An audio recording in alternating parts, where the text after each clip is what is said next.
Alright guys, today we're diving into the unboxing of the bull bar front bumper for the Jeep Gladiator JT. Let's see what makes this bumper such a great upgrade. Straight out of the box, you can see that this bumper is all about toughness. It's crafted from strong carbon steel with a textured black powder coat, giving it that rugged, off-road vibe. This bumper is all about off-road performance. It's got a built-in winch plate that can handle up to 12,000 pounds, making it perfect for those challenging recovery situations. And don't miss the LED spotlights and horizontal LED lights that come already installed.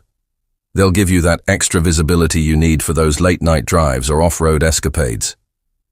Take a closer look at the sturdy bull bar at the front, providing added protection, along with the heavy-duty D-rings rated for 9,500 pounds. These will give you extra recovery options when you find yourself in a tough spot. With its tough look, solid build, and practical features, this bull bar front bumper is a must-have for any Jeep Gladiator build. Keep an eye out for the installation video coming soon.